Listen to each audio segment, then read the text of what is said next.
وَأَنْ أَقِيمُوا الصَّلَاةَ، اور یہ کہ نماز قائم رکھو، وَاتَّقُوهُ، اور اس سے ڈرو. یعنی ہمیں یہ حکم دیا گیا کہ ہم کے روشن پر قائم رہیں، اللہ کی عبادت کریں، اللہ کی فرما برداری اور اطاعت کریں، نماز قائم رکھیں اور اللہ سے ڈریں. تو ہم اسی پر عمل کریں گے.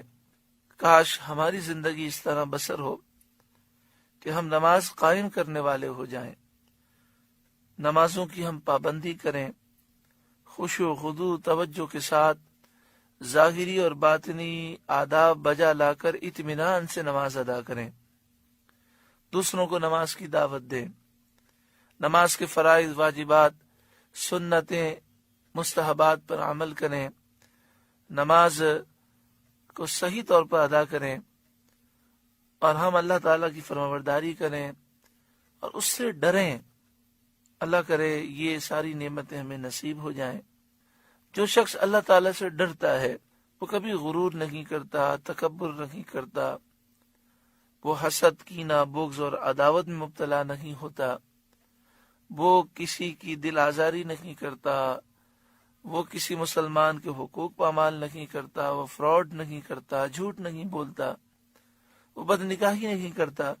بس اسے ہر وقت یہ ڈر محسوس ہوتا ہے کہ میرا رب ناراض ہو گیا تو میرا کیا ہوگا.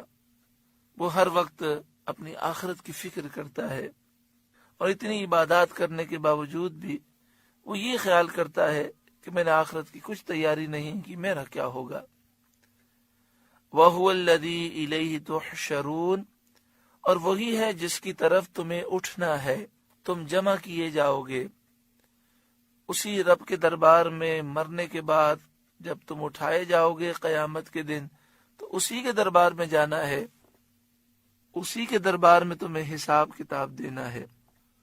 وَهُوَ الَّذِي خَلَقَ السَّمَاوَاتِ وَالْأَرْضَ بِالْحَقِّ، اور وہی ہے جس نے آسمان و زمین ٹھیک بنائے. اللہ تعالیٰ نے آسمان و زمین حق کے ساتھ پیدا کیے، ٹھیک بنائے.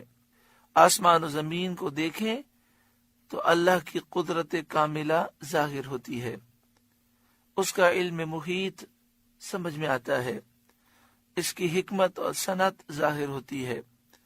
آسمان و زمین کا چپا چپا اور ساری مخلوق اللہ تعالی کی معرفت کی نشانیاں ہیں. وَيَوْمَ يَقُولُ كُن فَيَكُونُ، اور جس دن فنا ہوئی ہر چیز کو کہے گا ہو جا، وہ فوراً ہو جائے گی.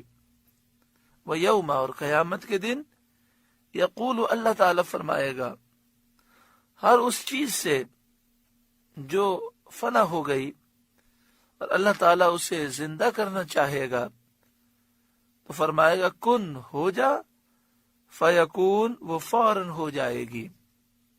تو اے کافروں، تم یہ جو کہتے ہو کہ مرنے کے بعد اللہ تعالیٰ ہمیں زندہ کیسے کرے گا، تو غور کرو، وہ رب کن فیکون کا مالک ہے.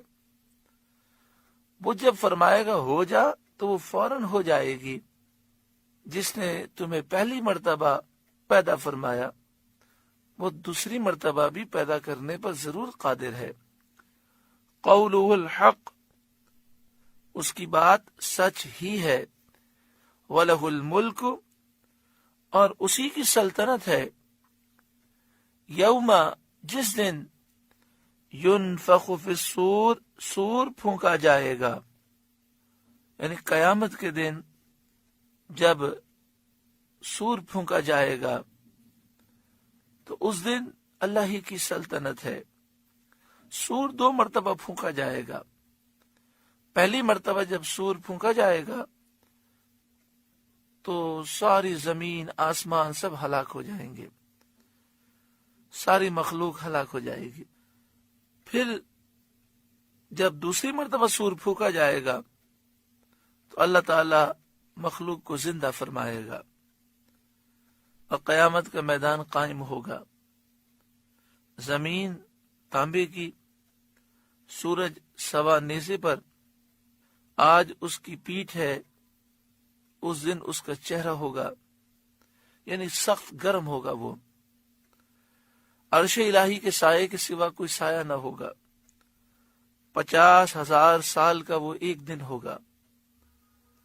آج تو بہت سارے لوگ بہت ساری چیزوں کے مالک ہونے کا دعویٰ کرتے ہیں، بہت سے لوگ ملک کے بادشاہ ہیں، کوئی بادشاہ ہونے کا دعوے دار ہے، کوئی وزیر اعظم، کوئی صدر ہونے کا دعوے دار ہے، لیکن کل بروز قیامت نام کو بھی کوئی سلطنت کا دعویٰ کرنے والا نہ ہوگا۔ آج دنیا میں بھی جو بادشاہت کے دعوے دار ہیں، حقیقتاً وہ حقیقی طور پر مالک نہیں ہیں، حقیقی مالک صرف اور صرف اللہ تعالی ہے۔ لیکن کل بروز قیامت ایسے نام کو بھی کوئی سلطنت کا دعویٰ کرنے والا نہ ہوگا۔ تمام جابرہ، فراعنہ اور سب دنیا کی سلطنت کا غرور کرنے والے دیکھیں گے کہ دنیا میں جو وہ سلطنت کا دعویٰ رکھتے تھے وہ باطل تھا۔ عالم الغیب والشہادہ، ہر چھپے اور ظاہر کا جاننے والا، غیب کو بھی وہی جانتا ہے، شہادت ظاہر کو بھی وہی جانتا ہے، اور بندوں کو جو علم ملتا ہے وہ اللہ کی عطا سے ہے۔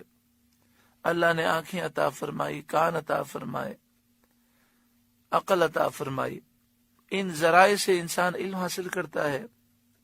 کچھ علم کسبی ہے، کچھ علم بغیر محنت کے عطا ہو جاتا ہے، لیکن یہ ایک بات حقیقت ہے کہ جو علم محنت سے حاصل ہو، جو علم بغیر محنت کے حاصل ہو، سب دینے والا اللہ تعالی ہے، اور اللہ کی مشیت کے بغیر ایک ذرے کا بھی کسی کو علم حاصل نہیں ہو سکتا۔